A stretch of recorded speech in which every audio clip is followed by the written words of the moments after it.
Good rising and great awakening, and welcome to KemeTones Self-Care with Blue Lotus Speaks. My name is Sachia, and I'm so grateful that you are here this evening. And for those of you who are going to be listening in later, listening to the replay, thank you so much for taking the time to check out this information.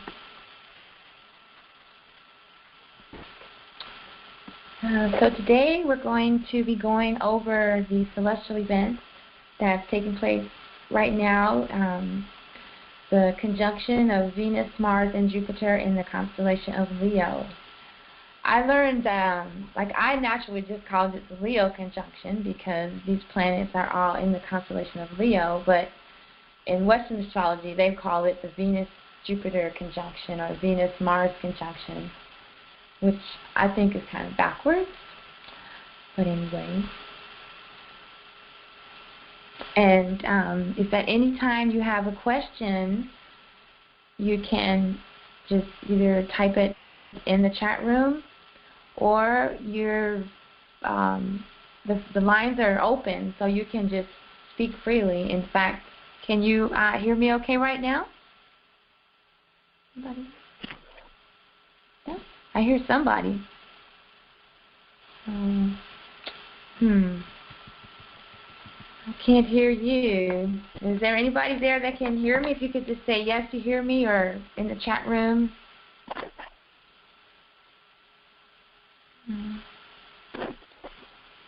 Well, I can hear you breathing. I think if you press *6 or *2, you should be able to speak.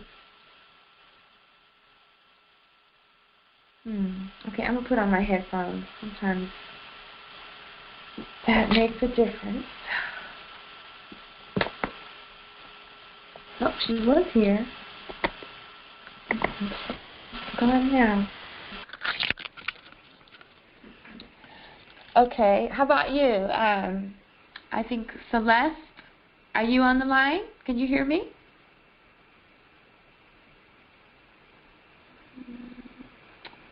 In the chat room.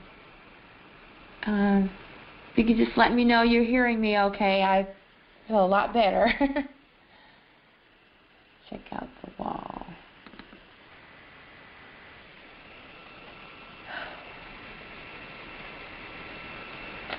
Okay, well, I see some people on the call, but they're not chatting or anything, so let's take a few more minutes.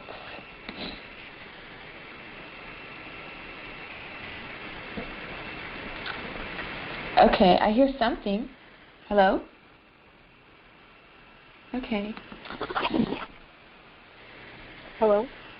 Yes. Greetings. Oh, can you hear me? I can hear you now, yes. So I guess the secret is you have to call in and have the screen on. That's what someone said last time, so. Oh, okay.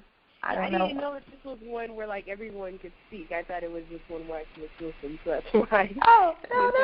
Sorry. Yeah, no, it's fine. Yeah, if you have any questions at any time, just, ask me questions, or there's also the chat room. And, okay. Yeah, awesome. Okay. All right, so I'm going to get on with the show. Okie dokie. So, okay, well, obviously this is a presentation by KemeTones, which is Cosmic Sound Healing. It's a form of sound healing that the main tool is the tuning forks that we use that are tuned to the planets. And we use the Kemetic archetypes and other African and indigenous archetypes that are associated with the planet and the tones. So it's a cosmic sound healing. And today I'm going to be mostly working with the blog post for today, which is entitled Dagger in the Heart of the Mother Lioness, the Leo conjunction of Venus, Mars, and Jupiter. And all KemeTones treatments and all of these webinars are begin with the horoscopes analysis. So today we're going to be looking at the celestial event of the conjunction, and then seeing how we can apply this information for healing for ourselves. So I begin with what happened with me. I just woke up on Friday feeling really sad, and I didn't really know why. I've been depressed before, and I had gotten some news that kind of triggered me a little bit. I couldn't understand why. I was just so sad. And I called one of my friends, even though it was like 4 or 5 in the morning, and she said she felt really sad too. I went outside, and I didn't take this photograph, but I don't know if you can see. This is a constellation of Leo. This is the head of the lion. This is Regulus, the heart. And then this little triangle back here is the tail. And then right here is the planetary conjunction on Friday, February 23rd, of Venus, Mars, and Jupiter. I might have it in reverse, Jupiter, Venus, Mars, and Venus, but I'm pretty sure this is Venus. And when I went out and looked at this, I felt like there was a dagger in my heart, like someone had stabbed me in the heart. And I didn't know why. I was like, oh my gosh, because in the Western system, I am a Leo. In the the horoscope system, the sidereal system, I am Cancer. And I've talked about the horoscope system before. Are you familiar with the system at all, the 13-month sidereal system? I think you are. Yes, you are, right. You've gotten the horoscope. Yeah. Right. Okay. So, okay, great. So, so I got this picture from this website, Starlight Cascade, just to acknowledge the photograph, because it's a beautiful photograph. It showed exactly what I saw. I tried to take a picture, but it didn't come out. So this is great. And this is how I felt when I went out there. I felt like, that crazy woman that shot, I forgot his name, but he was like the most famous lion that was still living. I felt like that. Okay. And I felt like this is a hieroglyph from the Assyrian culture, where a hunter is stabbing a lion right in the chest, in the heart. And I honestly didn't know why I was having this reaction. And I started thinking about it, and I did some research, and I consulted the teachings, the Pert Himeru, and other teachings from the pyramids, from the Kemetic culture. And I was thinking about my situation with my family and my daughter, who hasn't spoken to me in 5 years, and I was thinking about, it was hitting me hard, like that morning. And I started thinking about Aset and all the things she did to bring her family back together, and all the things I've tried, and I was just really sad and depressed, and I was like, I'm not a good mother, I haven't done this, I haven't, Aset would have done this, Aset would have done that, and then I was speaking to a friend of mine, and she reminded me to remember to go beyond just the historical record of the myth, but the spiritual significance. And that's when I started to get some clarity with the planetary alignment. And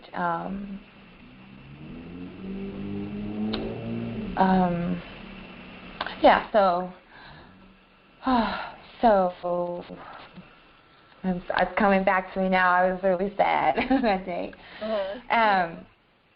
Because I was really thinking about my family.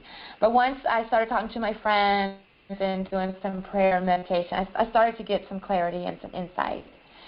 And so, of course, I went and pulled out the horoscope chart, and the astrology chart, and this shows the conjunction right here with Venus, Mars, and Jupiter right here in Sekhmet in Leo, and the moon still in Pisces at the time. Okay. And so it took me like half the day to feel better about it. But I just started reading more about it and meditating, and so now I want to talk a little bit about what it means. What does it mean? What is the significance of the conjunction? So when you look at horoscopes, Venus is representing Het Heru, who's the goddess of love and beauty and willpower and the life force. Let's put a picture at down there. And Set represents the ego and how we fight ourselves. We fight within ourselves. If we listen to our ego, it might send us down the wrong path. And so the idea is we have this battle that Heru and Set had, to regain rulership of Kemet. And so we go through the same struggle every day when we have doubts or fears or negativity, or when we're overcome with emotion, or when we experience violation or just, negative toxic emotions. We go through the same type of battle. And then the full moon in the horoscopes is represented by Shasheta. And where is my picture of? Seems to be missing a picture. Oh no, here we go. Sorry, I'm all over the place. Okay, yeah. So, okay, and then a moon down here. We have. Well, here's where we have. After you go through the battle and Set. Heru is victorious not because he defeated Set, but because he stayed true to himself and didn't give up. And Set didn't lose the battle. He actually won the battle because he was able to get control of his lower nature. So these pictures represent, the unity when we are able to unite our higher and lower self, or when we're able to get our ego and our emotions under control. So I have here on the page, you can listen to another time, a song, Master of Desire. And at this time I wanted to offer a song for Set and Sekhmet, because the constellation of Leo is represented by Sekhmet. So I'm just going to sing this little chant for healing. And here's the translation. Anybody who's studied with me or done any work with me, they're familiar with this chant. So if you want to sing along, it's call and response. So I'll just go through it one time.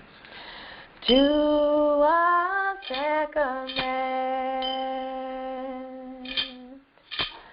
Jua Sekhmet,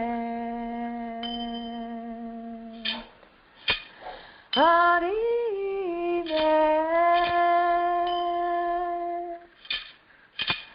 Ankuja Senet, Jua Sekhmet, Jua Sekhmet, Harimet,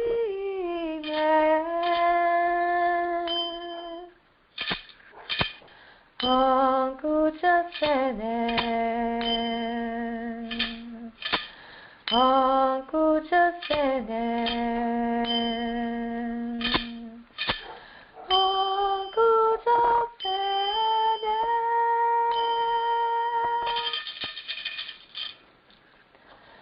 Adorations to Goddess Sekhmet, power of the life force energy. Adorations to Goddess Aset, Lady of Wisdom and healing words of power. Do for this child life, vitality, and health. Oh, that was beautiful. Oh, thank you. Thank you. That prayer. I practice Raseki, and I chant it, but because I'm not a very talented singer, I mostly chant it more than I sing it. Oh. It's very beautiful when it's sung. Oh my gosh! Well, I have the MP3 up on SoundCloud, and I'll post it on the group page, and you can sing along. Just put it on loop and sing along. Okay, cool. Yeah, I'll do that. Okay, awesome. Yeah, so Sekhmet is the energy of the constellation Leo, and in the morning, if you're able to catch it, Sirius is rising, and Sekhmet is rising with Venus and Jupiter. It's really powerful. And right now, the full moon is setting. So Sekhmet is rising and the moon is setting, and it's just a really powerful medicine if you're able to get out there. Oh, okay. So I have a question. So for the full moon, this next full moon that's coming up, is it tonight or is it like in the morning? Well, it's full now, so tonight it'll be full, but it's fullest in the morning at 5:05 Pacific or 8:05 Eastern. But it's full for like 1.5 days before that and 1.5 days after. It's considered full. So for like 3 days, it's full. But right in the middle is its fullest.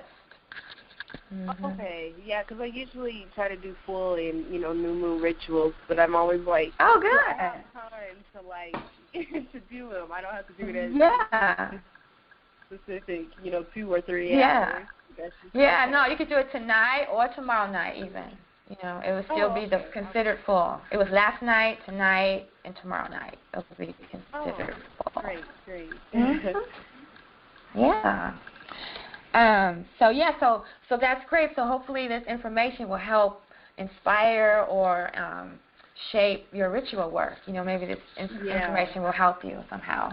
Especially if you could get up in the morning and watch the moon set, and you can watch Sirius rising and Sekhmet with Het Haru, a moon. It's hard to see Mars has moved on, but the energy's still there. And the comet has moved on, but we're still feeling the effects. So yeah, if you could get up right before sunrise, you'll have an amazing time. Okay, yeah, I'll do that. Okay, awesome. Okay, and I can't seem to find my glasses, so I might be stumbling a little bit, but we'll keep on going. Okay. So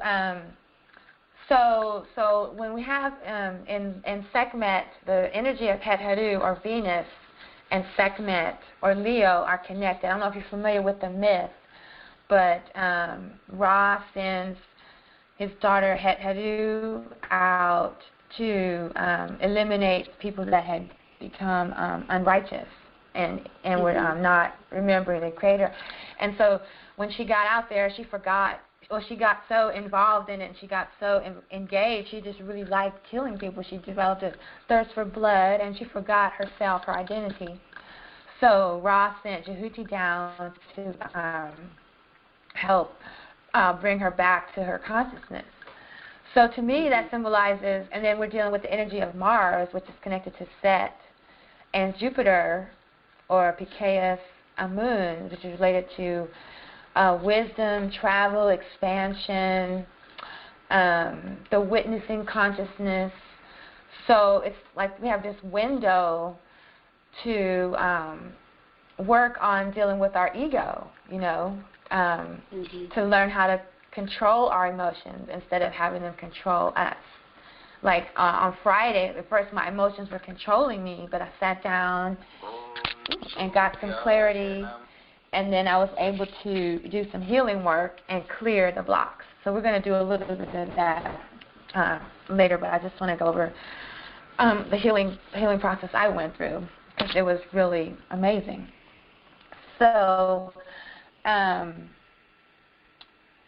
it's like something is missing, but I guess. Oh, yes, not missing. Okay, so the background of what I was dealing with in relation to my daughter and my family, for decades, I had this notion that the reason, I was always distant from my family, my ex-husband and my older daughter, and some of my in-laws was because I was black. My ex-husband is mixed with, we're both mixed with African, Native American, and European. And his family is, considered Mexican, and they don't really identify with their African heritage. I mean, they don't at all, actually. But I always interpreted it as they didn't like me, and that's why we had the distance. But during the meditation, excuse me? Oh, between you and his family? Yeah, and him and my daughter who's not speaking to me right now. So I thought it was because I was black, that I was so different. But, and so that's ego, it's my fault, there's something wrong with me, if only I had done this, if only I had done that. I went on this whole trip, right? And then I was thinking about Aset and all the things that she went through to put her family back together, to keep her family together. She used all of her powers and her magic and her wisdom. And I was just like, well, if I could, if I was a really good mother, I would do this, I would do this, I would do this. And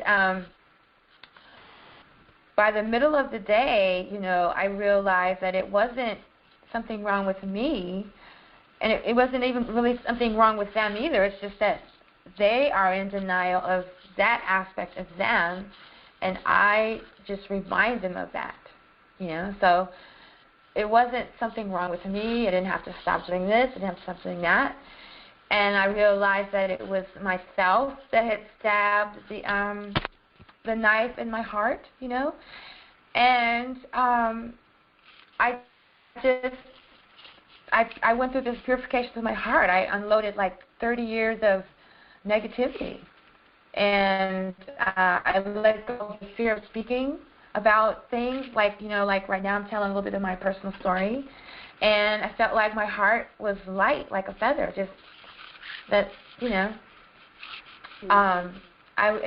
really changed me. And so, this, was it this morning or yesterday morning? Yeah, this morning I was sitting there, trying to figure all this out. Who had stabbed me, and why had I been stabbed in the heart, and the huntress who killed the lion and all that. And I went out and looked at the full moon, and this is what I saw. It was just so beautiful. And so I asked her, I said, well, Moon, what does this mean? And it was so funny because I have her, she was setting, S-E-T, like setting. And I asked her, and she just was really clear. It said, on Friday there was a dagger in my heart based on the news that I had received. However, I did this to myself. It was not my higher self. It was my ego. It was my doubt and my fear. And after I'd gone through this healing, I looked at the constellation again. Mars was gone. Mars, who represented Set, had moved on. And it wasn't a dagger in my heart anymore. It was an outpouring. So today, the moon said today, was an outpouring of love and healing wisdom from my heart, that my heart had been purified, and I was learning about, overcoming my emotions. Mm-hmm. And so while this was happening, the moon is still in Pisces, which is all about emotions and personality and character. And tomorrow or tonight, when we see it rising, it'll be rising in Aries. It'll have shifted. And it will be the beginning of a whole new cycle. And so all of this was just like, it's just really hitting me really hard. When you're out there, I learned from one of my teachers that actual ancient Kemetic medicine doesn't deal with herbs or rituals or concoctions or surgeries. Actual Kemetic medicine is the stars. That was the original medicine. You would go sit in the pyramids, and the light would flash over the entrance, and the light would come down the tunnel, and you would be flooded with this light from the stars. And so when we're outside in the starlight and the moonlight, we're getting star medicine. So this is a photograph that I took with my little iPhone of Venus and Jupiter. And you can't see Leo very good right now at all in this photograph, but she's around here somewhere. Oh. And so, like, when I looked this time, it was a completely different feeling. It wasn't sad. It wasn't painful. It was just, oh, yeah, it's time for me to get to work and get working on my music again, and, a lot of things that had just kind of fallen along the way. So So I just felt a lot more confident and ready to speak more truth. And I felt like I had, won this battle. It was, sometimes when stuff like that hits me, I can stay depressed for days because I'm still really, kind of sad about my family situation, and I still really want things to be better or different, which isn't right. I got to just embrace it the way it is, and it is getting better every day. And then one of my favorite sayings is seeing the gift in the adversity. So, going through challenges like this with family and learning how to express ourselves is definitely a gift, of adversity. And so I wanted to sing another song, another offering, in honor of Jupiter. I think that's the next one. Oh, okay, yeah, here's the constellation of the morning that I saw it with Venus, Jupiter, and Mars. And when I saw it, it was like really close to this other star, Regulus. It was like right in the heart. So this might have been the night before, the night after, I don't know, but anyway. And okay. So I have the next song I wanted to do is a song to Het Haru, this the goddess of love and beauty, and connected to the Sekhmet energy.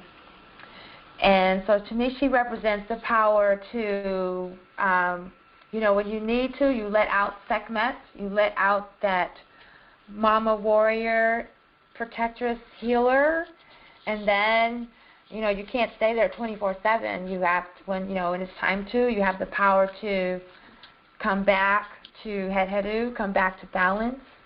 And so I've learned that it's important to balance out my work. When I do Sekhmet work, I also do Het Haru work, so I don't get out of balance because I'm Leo in the Western system. So let's see.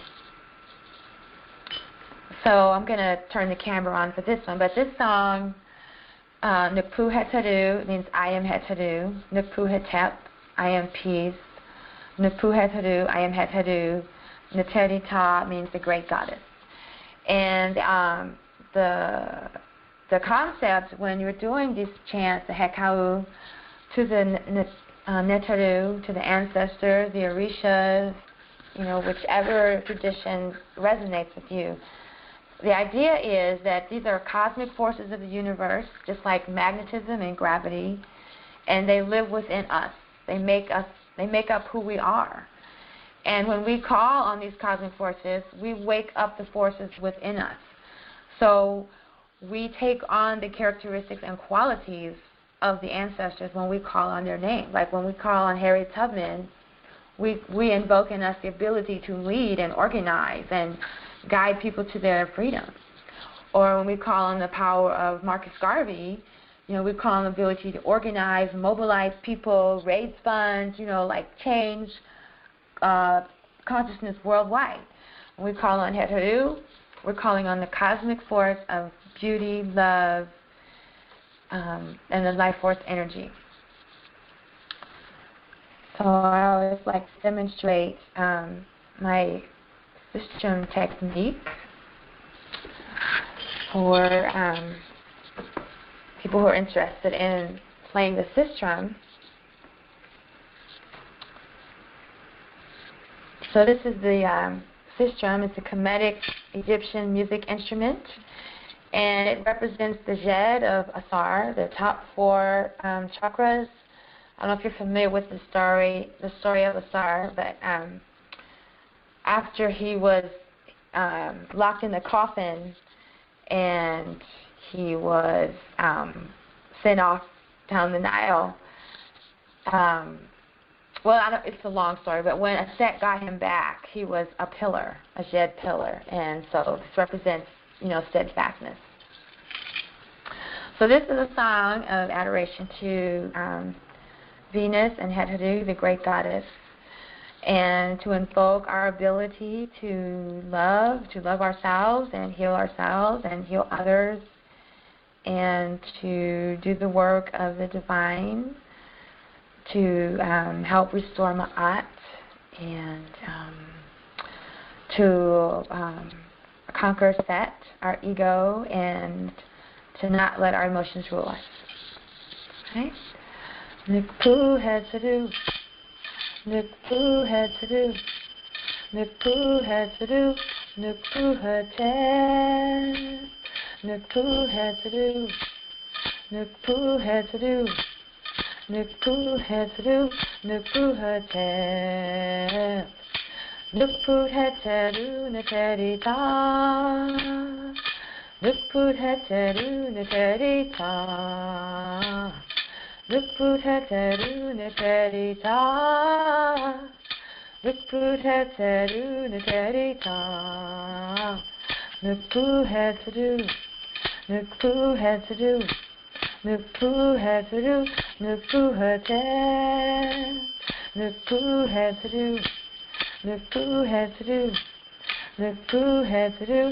Nukpu had to.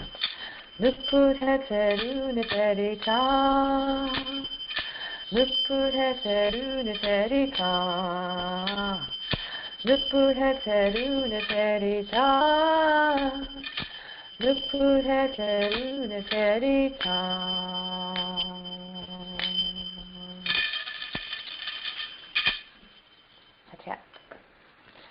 Yeah, so I think the idea with the system is when you shake the system, you are conquering APEP, chaos, and it's like a sound clearing, for the space, to clear the space of negativity and, quote-unquote evil vibes or spirits that might be lurking in the corners. Or at the end of my sound healing treatments, I even, scan the body with the system. Okay, so that's one of my favorite system techniques, to be able to play the system and the little symbols. All right. Let's see here. And then honor of Jupiter. This is an opening prayer from the Pert and Heru, from the ancient Egyptian hymn of a moon. I think it's called the Hasua moon. And when we're doing our devotion, our Shedi practice, this is one of the chants that we recite. And one of the priests in the temple, Unut Unshen, I think his full name is Ra Ma'a Unshen, he put it to music. So see if I can come up with the music, the rhythm.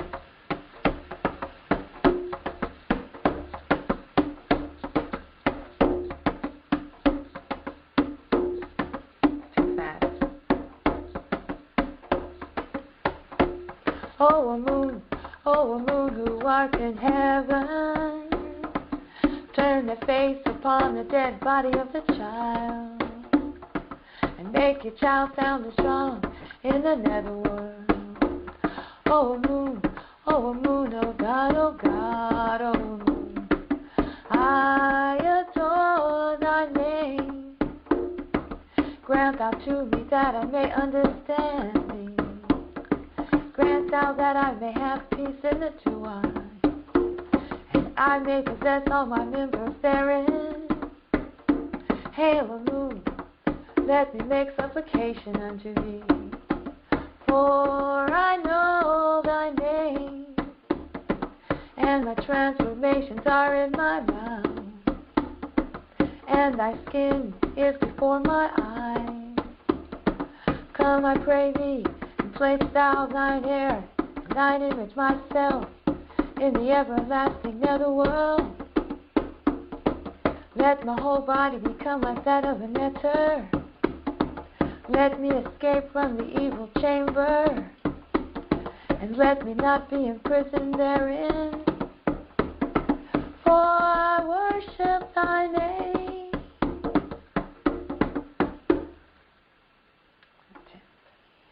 And we're advised to visualize that with each utterance you are being enfolded in the divine grace and enlightenment. And it's no coincidence that at the end of most prayers we say Amen. It's Amen, Amun, Aman, a lot of different ways to pronounce it. And at horoscopes, this is the energy that's associated with Jupiter. So,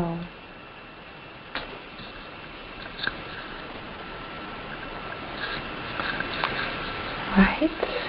And what's next? Okay, not that yet. Okay.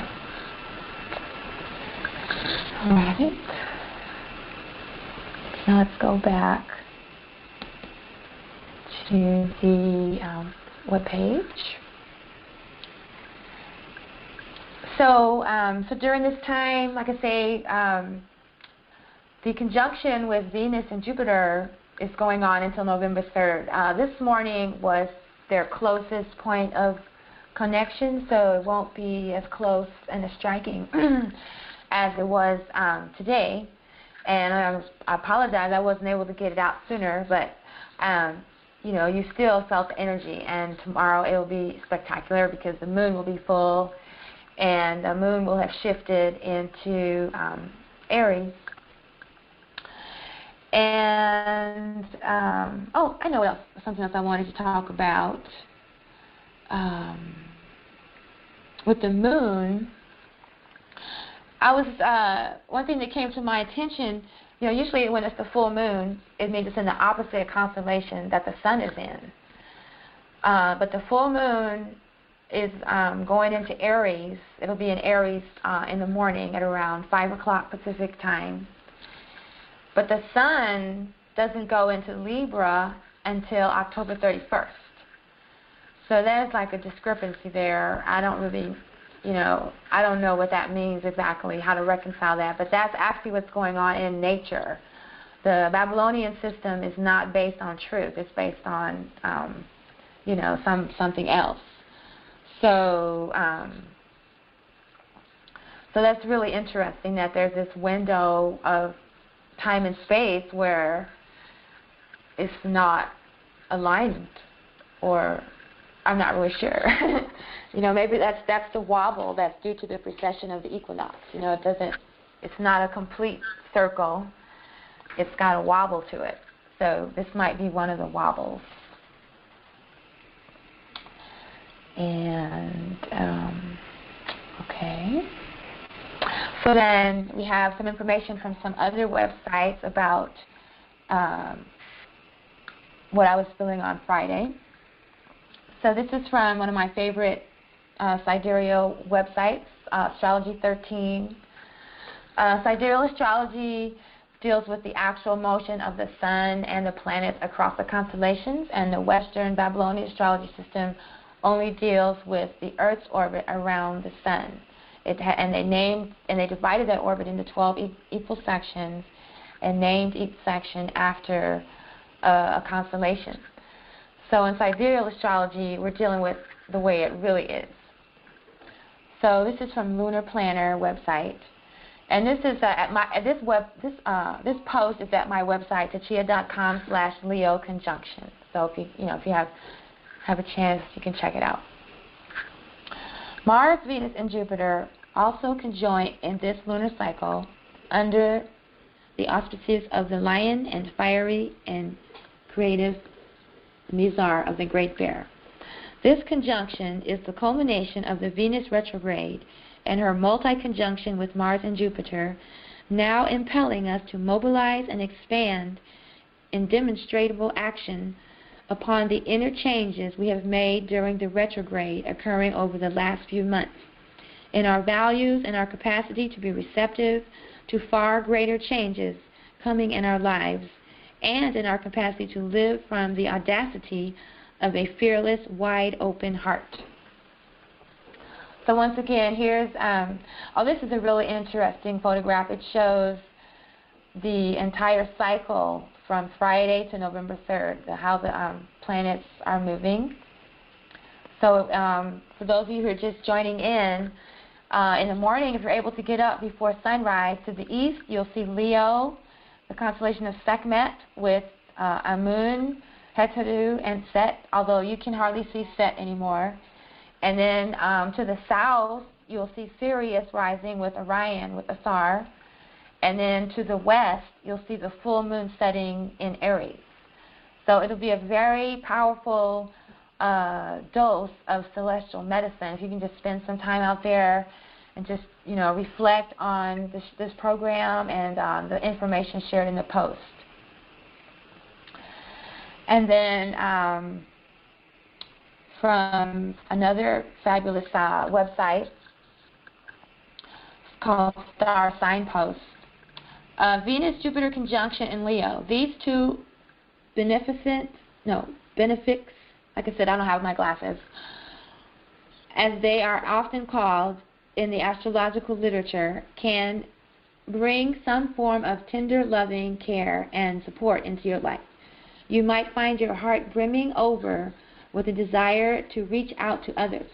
Open your heart despite your fear or uncertainty about what might happen in the future.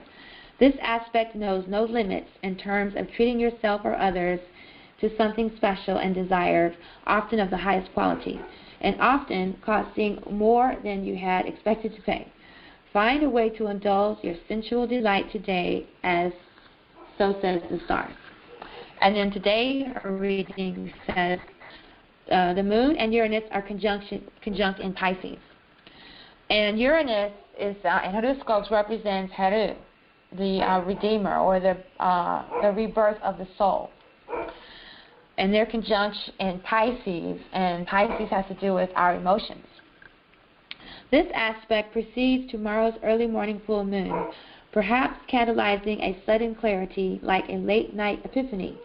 When the emotional moon makes a monthly alignment to spontaneous, erratic Uranus, there's always a possibility for taking an emotional risk or leap of faith, or experience a swift storm of release, all part of the grieving process.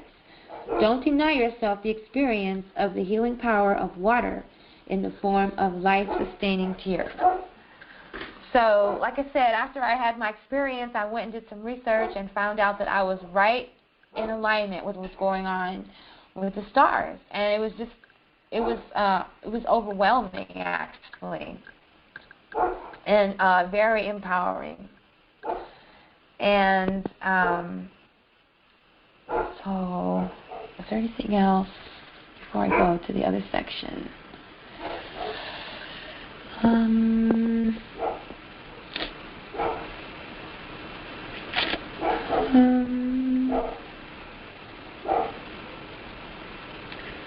Okay, yeah, I wanted to point out about when I was putting the dagger to my heart that I was hurting myself by not speaking out, by not taking action. I was afraid to speak out. And, during this past couple of days, I have spoken out, I have reached out, I have called and told people what I thought. I've done a lot of things where in the past I would have been afraid that they wouldn't like me because I spoke out. And it was just the opposite. They were very appreciative, and it was just really awesome. So if you have any situations like that going on, now is the time to just,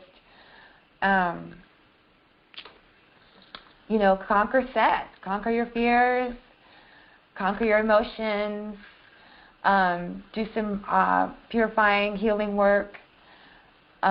We've talked about techniques like Ho'oponopono and the root chakra meditation techniques for releasing trauma from your root chakra and opening your money flow. Since I did this work, my money flow opened up. Every time I have some trauma comes up, it's an opportunity to work on myself, and then that opens up the money flow. So when stuff like this comes up, it's really good because that means you're about to have a shift in your, your financial status. So before we go to the healing section, I wanted to show you some teachings from the Asarian Resurrection. And this is a book written by my teacher, Sebama, Dr. Moed Ashby. And this is the reading that we did this Sunday I'm one of the leaders of the devotional worship every Sunday morning at 5:30 a.m. Pacific time on our Blog Talk radio program. And so these are some illustrations of Aset praying over Asar after he had been murdered by his brother Set. And it sounds kind of like a drama from Lion King, which is, they got it from this myth, this myth. But here, here's Aset just putting her hands over Asar. It looks like the Raseki work, laying of the hands. And here are some of the characteristics of Aset. Remember I said we want to develop their qualities. So here we have Sister Aset protecting Asar, driving off his enemies, turning aside evil happenings with spells of her mouth, the weighty utterances of her tongue, the infallibility of her speech, and the effectiveness of her command and word. Aset, the enchantress, the avenger of her brother Asar, sought him unwittingly and traveled about over this earth, sorrowing, and rested not until she had found him. She produced warmth from her hair. She caused air to come by the beating of her wings, and she uttered doleful cries for her brother. She caused movements to take place, and what was inert in the still heart, in other words, the dead Asar. She drew essence from him. She made flesh and blood. She suckled her babe in loneliness, no man knowing where he was. The child grew up. His hand became mighty in the house of Geb, the earth. And the company of the gods and goddesses rejoiced greatly at the coming of Haru, the son of Asar, established of mind, true of voice, son of Aset, heir of Asar. The important thing to remember when reading myths like this is that it's not just about the lives that they led, it's about aspects of our being. Aset represents divine wisdom and intuition, and in this illustration she represents creation.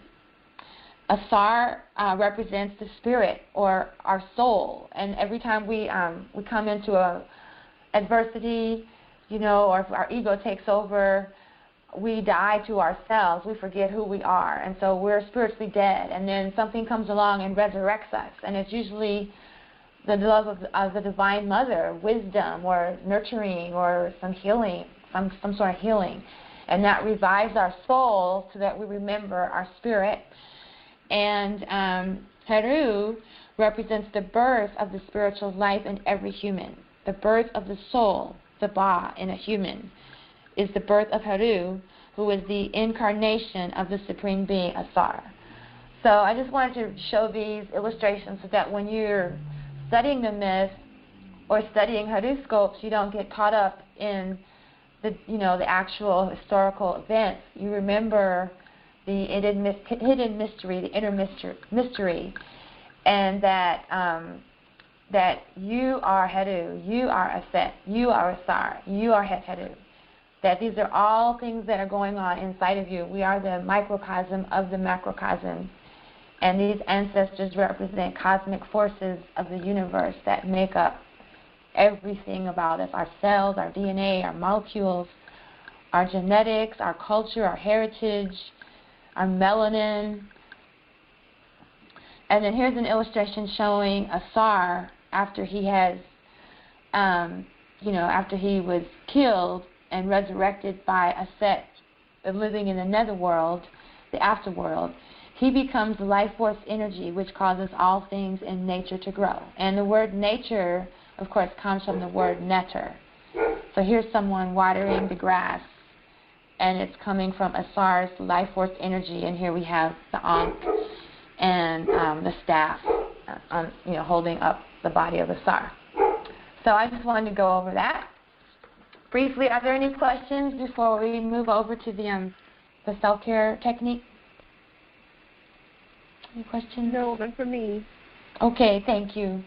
Okay, and if you think of any later, you can always email me at cosmic@tachia.com, or you could post your questions. I set up a KemeTones Rec-Ab study group. Rec-Ab means study of the teachings. Ab is heart, and study, Rec is like the wisdom teachings of the heart, something like that.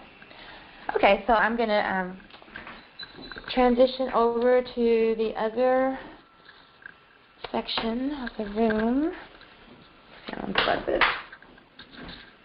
Where we do some self-healing techniques. Move this out of the way.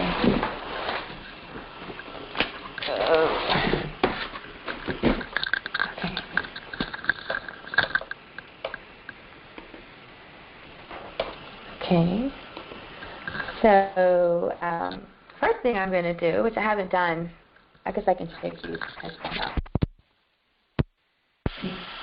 I haven't done in a while is, I don't know if you can see, over in the back there I have my Sekhmet altar, and I have this lovely statue. Let me bring it closer. That I was presented some of my members from the temple I'm in. They went to Kemet, and I asked them to bring me back a Sekhmet, and one of my friends was like, "Oh, you'll never find a Sekhmet statue. They're the most rare, ones you're going to find." And they were in the temple of Aset, and when they came out, there was somebody selling this statue, and it was the only one.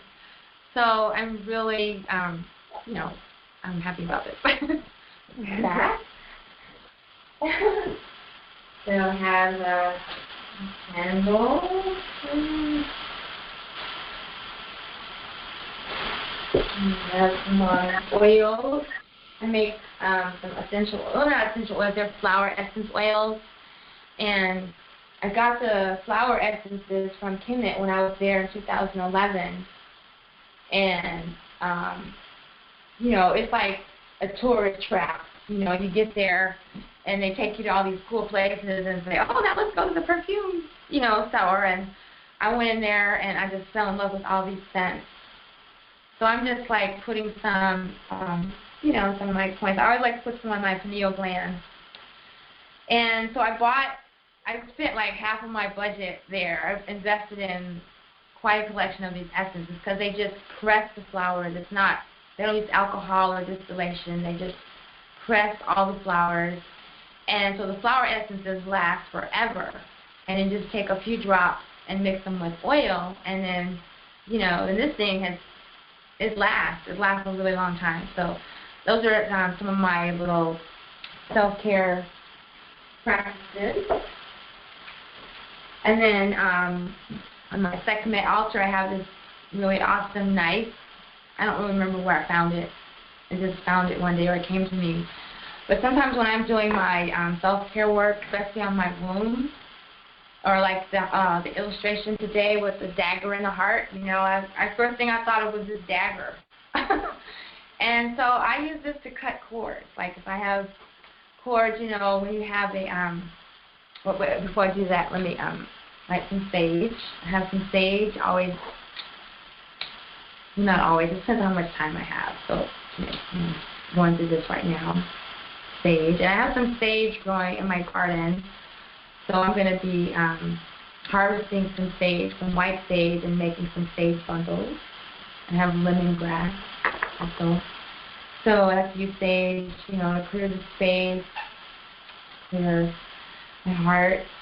I have feathers. Yeah, the feathers.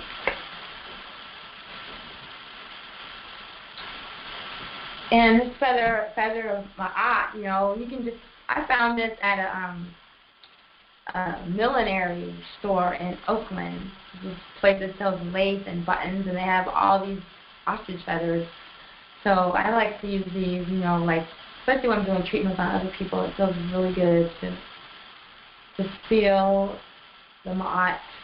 And remember, when you bring the feather, when you go upward, you're releasing blocks and toxins, and when you come down, you're creating and manifesting. So when you go up, you're releasing toxins from your heart, your spine, you got the base going, and then down is, creating peace and balance.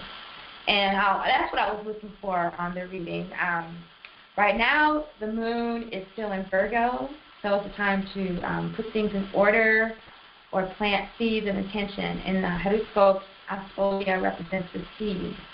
So right now it's time to plant seeds. And then tomorrow, the moon will shift into Aries, right?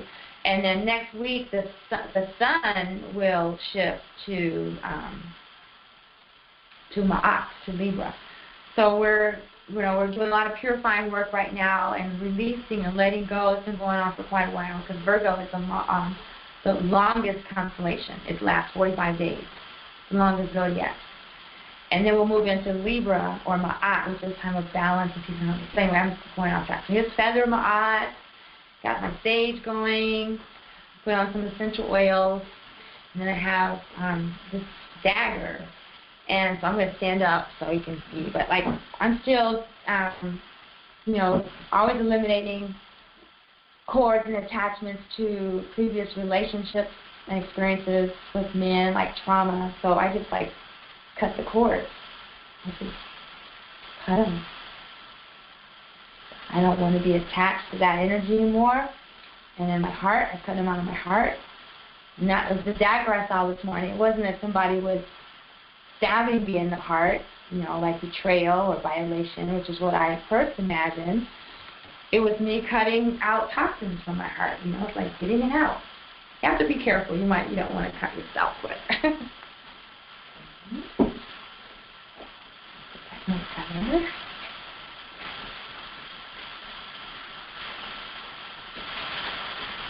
Okay, so let's see, what time is it? Oh, I'm good. Okay. All right. Do you have any questions so far about any of that? I do. I have a question. Okay. So you have a Sekhmet altar, and hold on. Let me put my headphone back on. Just give me 2 seconds. Yeah. You can hear I only have one speaker on. There we go. Okay. Again.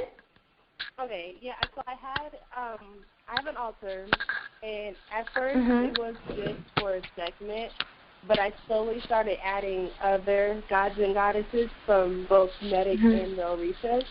Is that okay, or should the altar specifically be for one god or goddess? Does that make sense?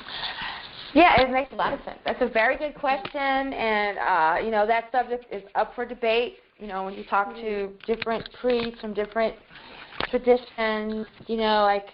In fact, that's one of my colleagues, and I'm actually not talking to him right now because he was always saying you shouldn't mix traditions and it's impure, and I'm like, but I'm mixed. What are you talking about?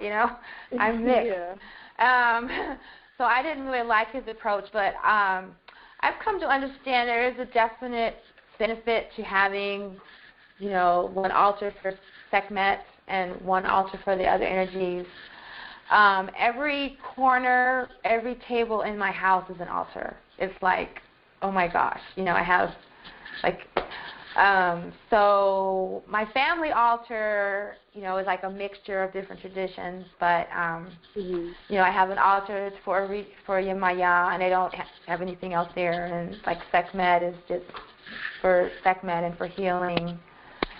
So it's just easier for me to the universe had it all split into these different netters and angles and orishas and colors, and it's a rainbow, it's a spectrum, and each one is unique and distinct. So and then when you put them all together, you get the infinite color of black. So I think I would say it really depends on how you're feeling, if you're feeling good about it. But for me, it helps to know, like, this space is for healing and dealing with Sekhmet, and this space is for dealing with water and Yemaya, and this space is for Shasheta, and this space is for Aset. I mean, that's really how it is in my house.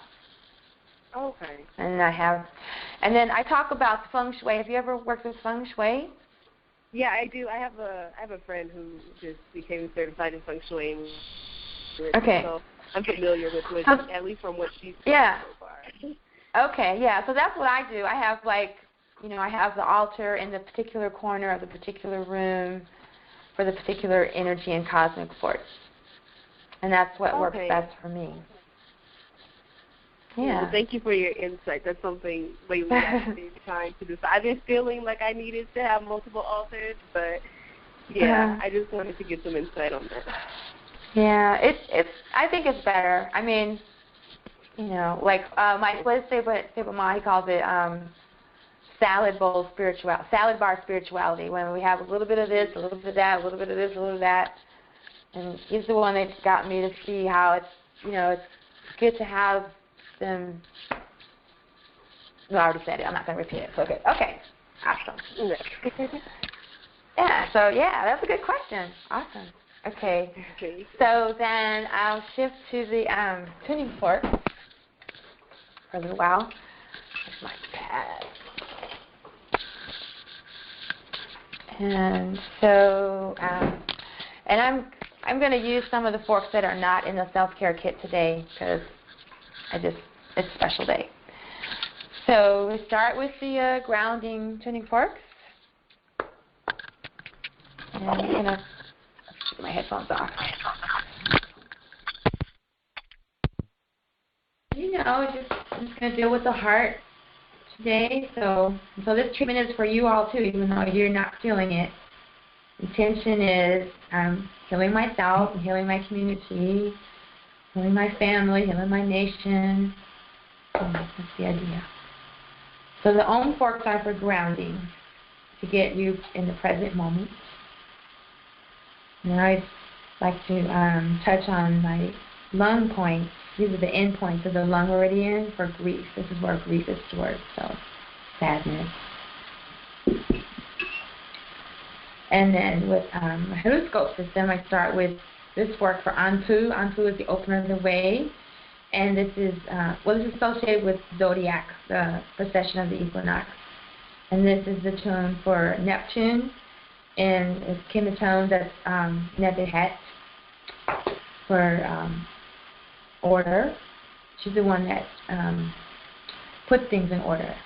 And Anpu is the one that opens the way. And actually, Anpu is her son, so it's pretty cool that this is ways to open things.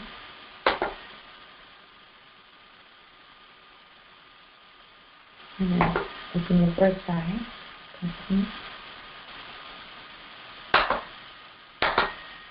Pineal gland.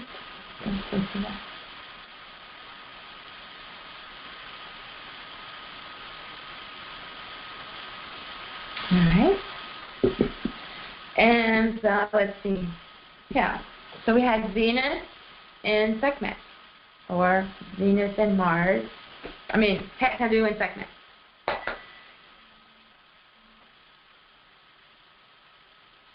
So that our thoughts and our hearts are in alignment.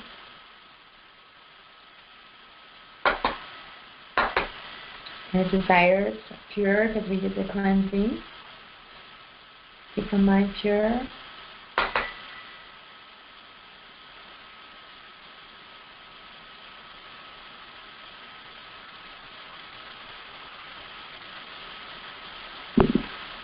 And so we had Jupiter.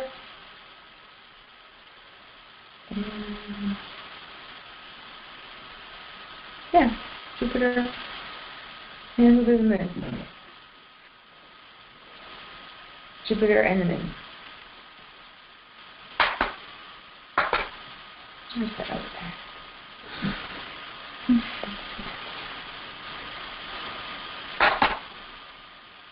This is really deep. There we go.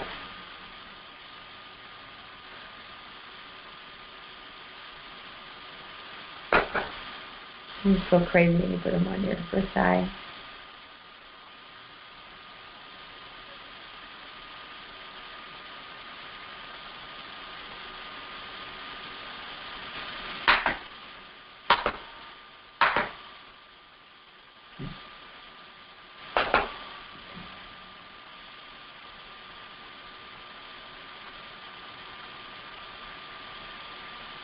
Alright.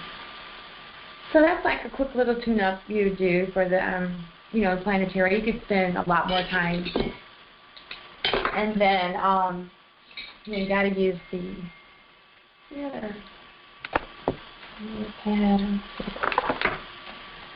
got to use the high frequency forks, of course.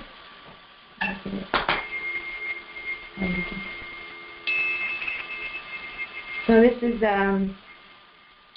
Anpu and Nebuchadnezzar. Open the way and put things in order, divine right order.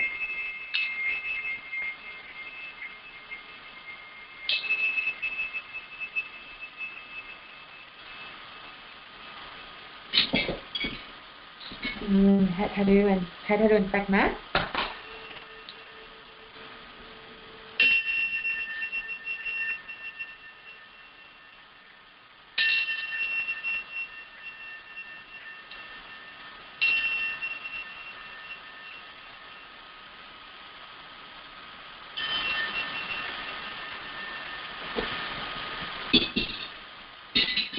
I'm going to do Jupiter and the Sun.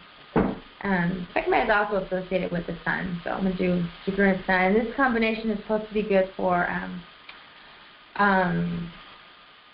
healing your aura. Well, like they say, sometimes when you go through certain events, like I heard even taking a hot shower can cause holes in your aura, and different activities that we do here on Earth and pollution and all this crazy stuff.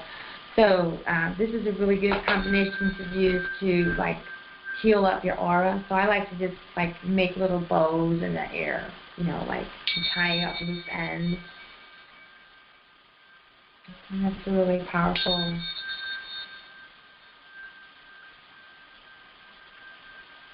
Protection, putting up your protective aura around you.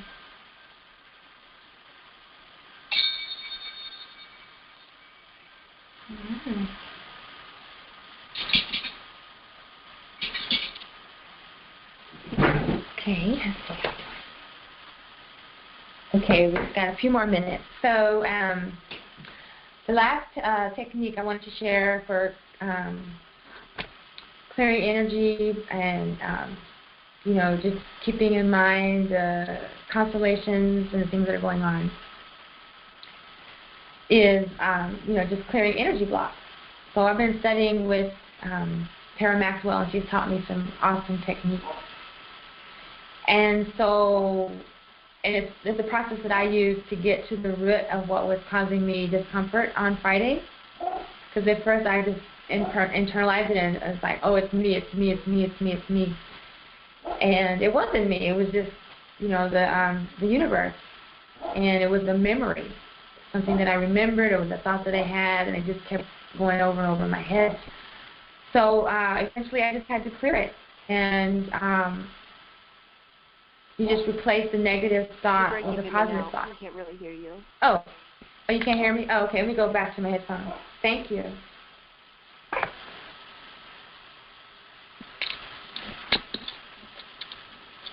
That's why they're leaving. Okay.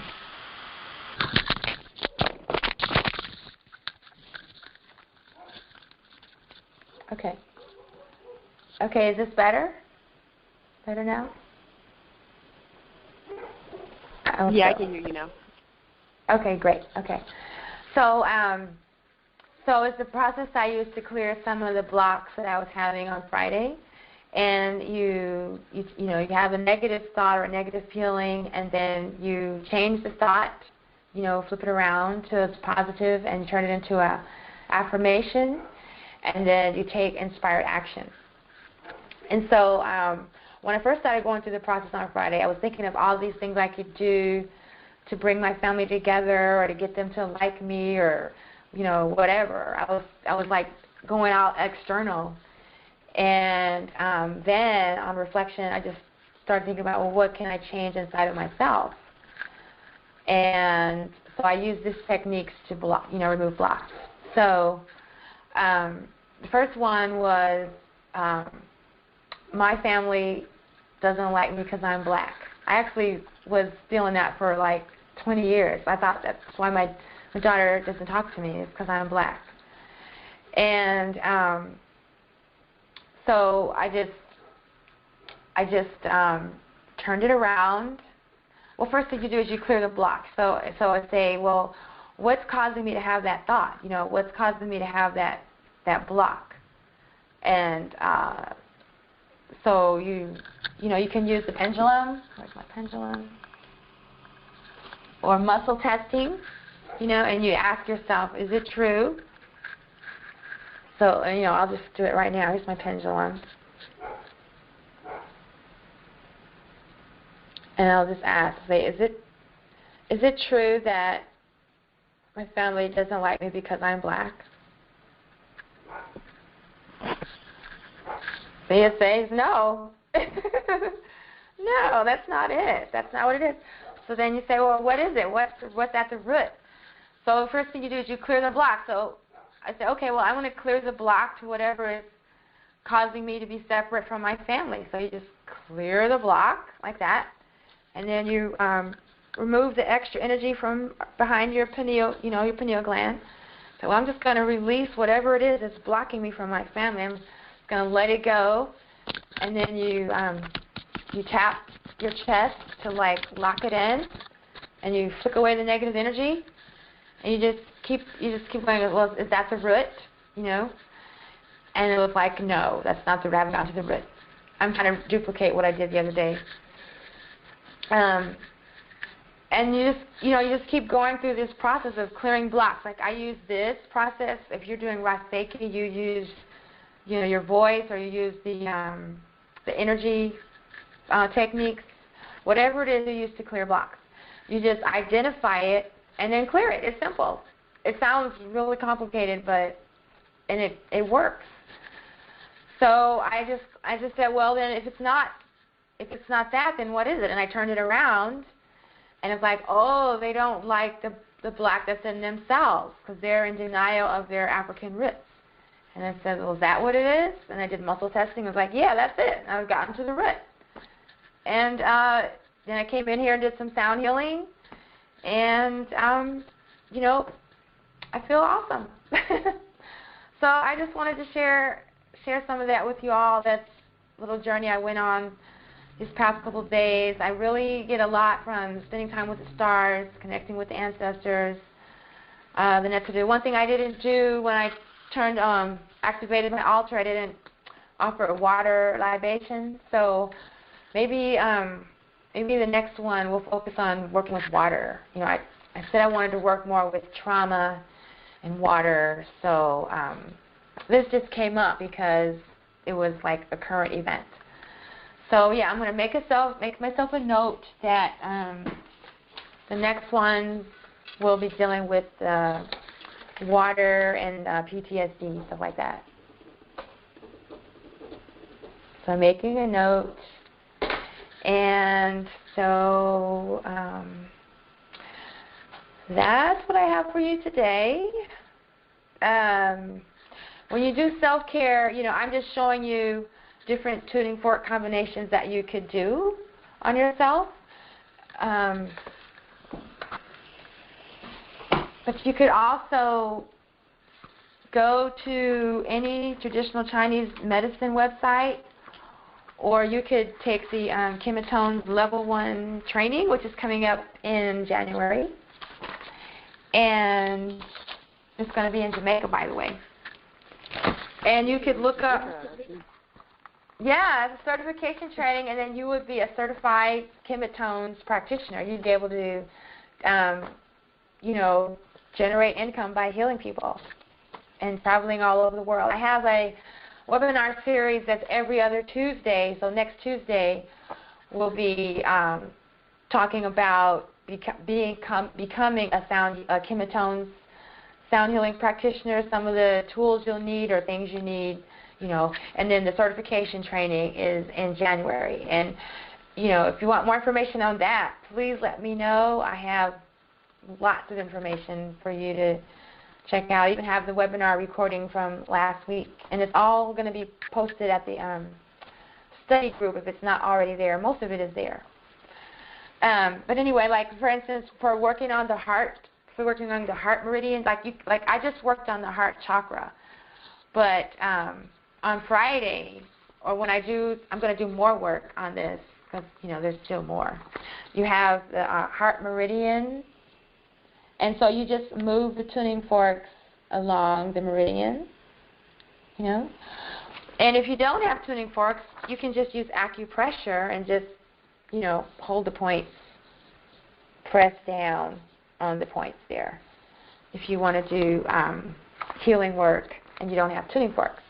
So that's the thing about this self-care training. Even though I always talk about the tuning forks, you can just do acupressure, and you could visualize the Neturu, or you could chant their name, like let's say you want to do Het Hedu on the heart meridian.